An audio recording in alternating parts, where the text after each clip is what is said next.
1年起，抗美援朝的电影我们已经看了太多部，按理说对志愿军雄兵出击不会有太高的期待，但因为这次陈凯歌要用3部曲的形式还原抗美援朝长达3年的历史，我还是非常好奇成片会是什么效果。而看完电影的那一刻，确实是受到了不小的情感冲击，尤其是我看的首映场，映后时真实的抗美援朝战士来到现场，90岁高龄的他，胸前别着军功章，眼神坚定，声音嘹亮，让人不由自主的心生敬意和感动。这一次陈凯歌拍志愿军，不只给我们还原了巨量的战场细节，更以人文关怀的视角，让我们看到了大量真实的历史细节。影片以全景式多现场叙事来还原抗美援朝战争，在国内也算得上是第一次，而这样宏大的题材确实也非常适配陈凯歌。在家国故事里讲最细腻的情感，一直是他的拿手好戏。从这个意义上来说，志愿军虽然有些小瑕疵，但瑕不掩瑜，它在本质上仍是一部有着情感深度、人文关怀的战争片。从官宣开始，志愿军就有一个宣传点叫全景式，实际看过电影之后，你就知道这个词不是口头说说而已。志愿军不只是停留在最前线的战场，整个3部曲的野心是要将整个抗美援朝的历史都完整的呈现在大荧幕之上，这使它全面呈现出1950至1953政治外交的广阔背景，让观众能够感知到战争的全貌。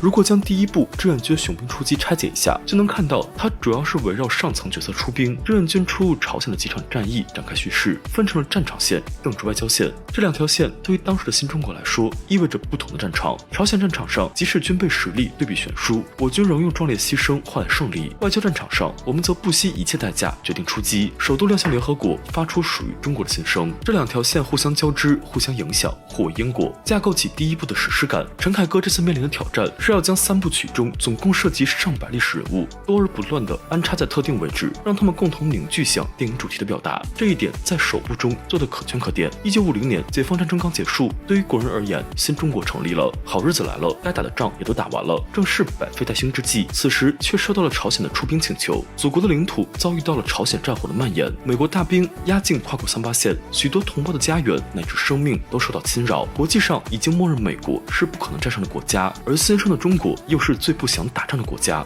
战还是不战，成了摆在上层领导人面前的难题，决策已刻不容缓。这道难题在于极大的武器装备与经济实力的差异。前阵子看过奥本海默的朋友应该知道，原子弹终结了2战，2战后的战争跨入了现代战争的领域。朱亚文饰演的归国军工武器专家吴本正，一身西装革履，格格不入的出现在军方会议桌前，就是以绝对理性的态度来讨论该不该打，能不能打。在地面，美方有坦克；在空中，美方有战斗机，有制空权。而除此之外，石油、原子弹、发电量、制钢量乃至人均收入，战争后备与绝对实力上都是几百倍的差距。但即使反差到了如此之大的地步，为了美好的生活不被打破，为了来之不易的和平不被夺走，我们只能选择出击，因为唯有打赢，中国人才能生存下去。虽然市面上已经有了多部抗美援朝题材的电影，但其实像志愿军这样开篇就切入正式的领导人角色视角，从高屋建瓴的方式进行叙事，还是蛮少见的。开篇近半小时的扎实文戏，一点一点的向观众解释清楚战争的大背景，尤其是在繁华的举国庆典上，林巧稚那句“我会用我的生命保护所有的孩子们”，看似感性，却又简单明了地诠释出我们当年参战的正义性。电影因此也有了足够高站位的视野和格局。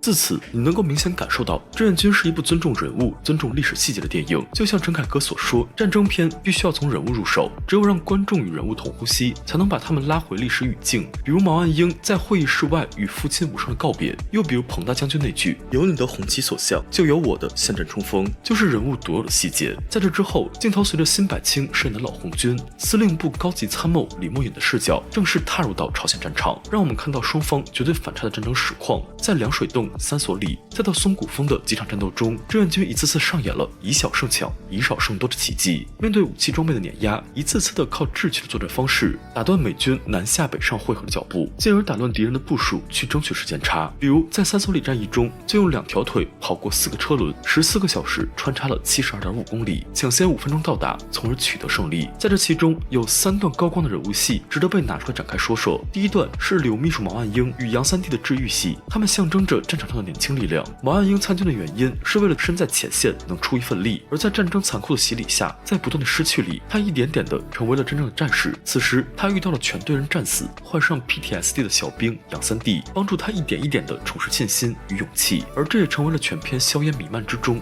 唯一的治愈时刻。他们都在战争中失去了太多，这份情谊是彼此的收获。第二段是梁兴初与彭将军的冲突戏，38军在执行任务时未能按时抵达规定地点西川，因此延误了战机。彭德怀大骂3·8军的军长梁兴初，并放言如果再延误战机，就要军法处置。梁兴初解释自己具体错误时，说出了全篇最令人动容台词之一。他解释美军的力量庞大，自己想准备再准备，准备接射再打，尽量减少伤亡，因为牺牲的人已经太多了。战士们都已经打到看见新中国、看见好日子了，不能让他们就这样牺牲。战术是为了减少伤亡。梁兴初的迟疑和害怕的原因原来如此真实，让人不由得心疼那些打了那么多年仗还是无法见到家人的战士们。此时的李默隐掩面痛哭，以及彭将军那句“牺牲是我们一定要付出的代价，你不付，儿子付，孙子付，我们这辈人一身血两脚泥，还是我们付吧”，都直接戳向观众的泪点。这是非常重要的一场文戏，看似是剑拔弩张的冲突，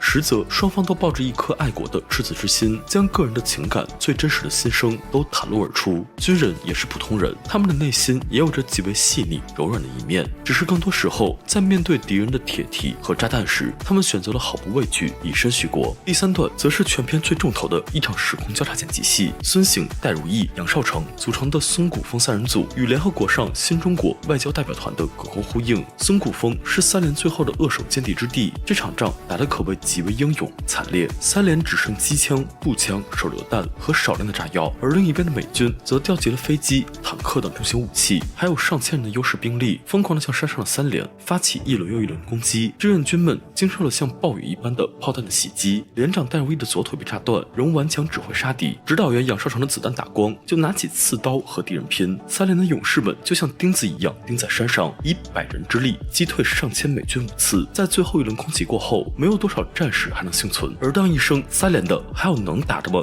举手的嘶哑声传来，被炸弹侵袭的血色战场上，仍有几名战士艰难地举起自己伤痕累累的手臂。这场激战整整持续了10几个小时，只剩下7名战士，他们付出了最惨烈的代价，守住了孙古峰。而就在同一时刻，新中国外交代表团第一次亮相联合国，张颂文饰演的外交官吴修全、章子怡饰演的统声传译者唐生等人组成的中国代表团在会议上举起手，他们不畏强权，以极快的反应速度，傲然地说出了中国人民已经站起来了的坚定信念，代表新中国在联合国发出的声音。这不仅是自豪的宣告，也是对历史的尊重和缅怀。无论是外交官还是战士，他们都身处自己必须顶住的前线，用不同的捍卫方式给后辈换得了未来。